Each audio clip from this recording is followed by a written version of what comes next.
Hey guys, Dr. Katz here with next up in our Audible blog series. This one's called A Staycation is Not the End of the World. Hey everybody, welcome to Spring Break 2020. It was a two-bomb day at our house. First came the realization that our elaborate vacation plans really are a bust. And second, the announcement that schools are closed for the remainder of the year. Then came the added bonus of the unanswered question if any of the work my kid is doing right now is even going to count. Awesome, yes, let's heap that on as well. This is when it's time to take a step back and inside and reflect on what's really important. Okay, here we go. Are you on staycation right now? Number one, congratulations.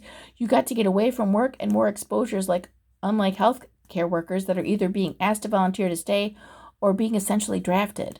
Number two, good. You should be. It's just the right thing to do right now. And it could actually save lives in addition to your pocketbook. I get that not all states are restricting travel, but they really should. Honestly, we shouldn't have to be told right now that travel is not a good idea. That is just good common sense.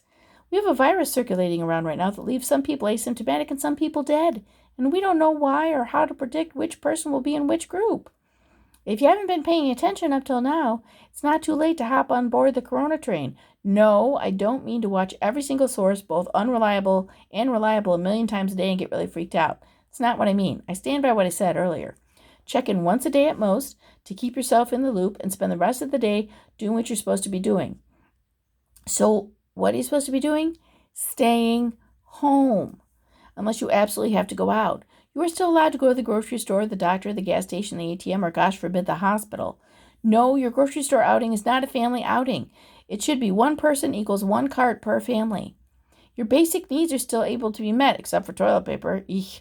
I'm not sure that I agree with the availability of curbside service and takeout from restaurants at this point, but I understand that the economic blow will be even greater without it. I still feel like it's safer to cook or microwave at home, though. I'm just being honest. Remember how I said that some people are asymptomatic with this virus? Do you also remember learning that there's up to a 14-day incubation period?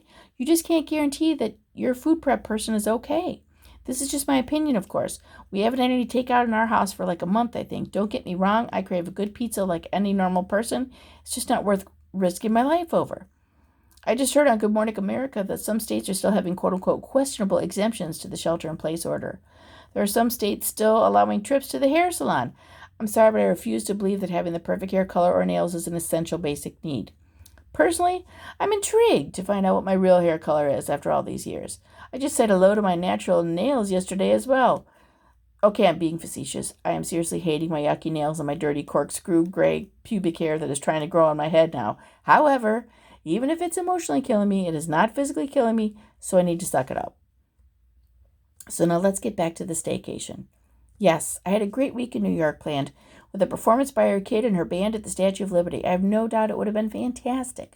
We were going to go stay with my cousin in Connecticut, so we were also going to kill the family gathering bird with the same stone. Awesome.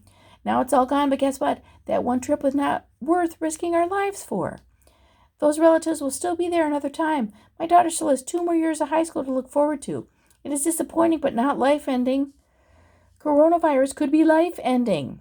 I know that I keep repeating myself, but it's so important to keep hitting home the message that these cancellations and restrictions and orders are not meant to piss you off or inconvenience you.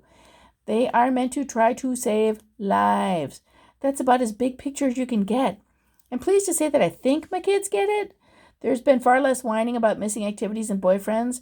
The depression is starting to get manageable-ish. My youngest has even taken it upon herself to try and educate her friends and try and keep them from making foolish choices. She posted something pretty great yesterday. Let me show you. This sign came from a New Jersey sheriff. You see it? It says no means no. No gatherings with friends, even if you stand 6 feet apart, even if you keep it under 10 people, even if you've all been quarantining, even if you're symptom-free, even if you're young, even if it's for a quick glass of wine, even if you're bored, lonely, or stir-crazy, even if it's outside at a park or for a walk. No gatherings with family, even though you're your family, even though you miss them. Do pictures help? Do colors help? What will it take for you to understand? Stay home.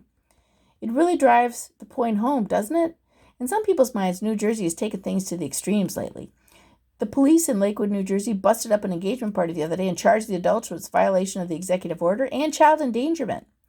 There have been reports of corona parties, for Christ's sake. The governor of New Jersey has said, quote unquote, we are not going to be shy about naming and shaming those who can't get this message into their heads.